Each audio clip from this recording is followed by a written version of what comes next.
Hello dear student, তোমাদেরকে স্বাগত জানাই আর্টস একাডেমি ডব্লিউবি চ্যানেলে। আজকের ভিডিওতে আমরা আলোচনা করব মাধ্যমিক 2026-এর জন্য বাংলা থেকে সৈয়দ আলাওলের লেখা সিন্ধু তীরে কবিতার খুবই গুরুত্বপূর্ণ এমসিকিউ। এই এমসিকিউগুলো তোমাদের পরীক্ষায় আসার চান্স 100%। তো চলো এমসিকিউগুলো দেখে নিই। আর হ্যাঁ, এমসিকিউগুলো দেখার আগে একটা কথা বলে রাখি, এই পিডিএফটি আমি তোমাদেরকে দিয়ে দেবো। পিডিএফটা কীভাবে পাবে জানতে হলে ভিডিওটি শেষ পর্যন্ত দেখো, জেনে যাবে। একের এক, সিন্ধু তীরে কাব্যাংশটি কোন কাব্যগ্রন্থের অন্তর্গত? পদ্মাবতী। সমুদ্র নিপতি সুতা কে? পদ্মা। কন্যারে ফেলিল যথা, এই কন্যা হলেন রত্নসেনের স্ত্রী পদ্মাবতী। অচৈতন্য পড়িছে ভূমিতে, ভূমিতে অচৈতন্য হয়ে পড়েছিল পঞ্চকন্যা। কৃপা করো, পদ্মা কার কাছে কৃপা প্রার্থনা করেছেন? নিরঞ্জনের কাছে।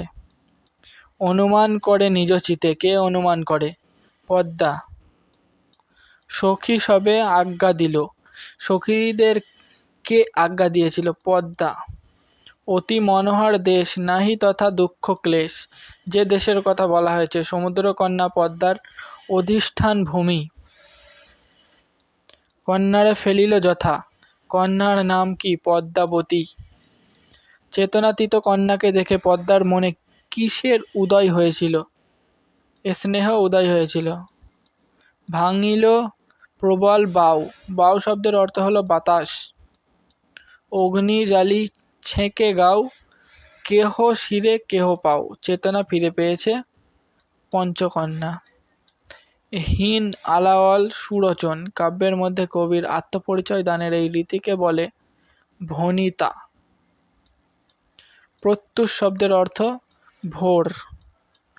নিপতিতা কন্যার বেশ ছিল বেথানিত। দুঃখিনীরে করিয়া স্মরণ কার উদ্দেশ্যে কথাটি বলা হয়েছে? নিরঞ্জনের উদ্দেশ্যে। সৈয়দ আলাওল কোন শতকের কবি? সপ্তদশ শতাব্দীর। মনোহর দেশে সর্বদা বিরাজমান সত্য ধর্ম। দেখিয়া রূপের কলা, কার রূপের কলার কথা বলা হয়েছে? সিংহল রাজকন্যা। নাহি তথা, সেখানে কি নেই? দুঃখ ক্লেশ নেই। বহু যতনে চিকিৎসিতে পঞ্চকন্যা পাইলা চেতন, 4 দণ্ড। কতক্ষণ চিকিৎসা করা হয়েছিল? 4 দণ্ড। তুরিত গমনে আসি, তুরিত গমনে এলো পদ্মা। আলাওল কোন রাজসভার কবি? আরাকানের কবি। ডিয়ার স্টুডেন্ট, এই পিডিএফটি পেতে গেলে তোমাদেরকে বলে দিই কী করতে হবে। আমার স্ক্রিনে হোয়াটসঅ্যাপ নাম্বার দিয়ে দিচ্ছি আমার, সেখানে তোমরা লেখো মাধ্যমিক 2026 বাংলা সিন্ধু তীরে কবিতার সিন্ধু তীরে কবিতার ইম্পর্ট্যান্ট এমসিকিউ সাজেশান, তাহলে আমি তোমাদেরকে এই পিডিএফটি দিয়ে দেবো।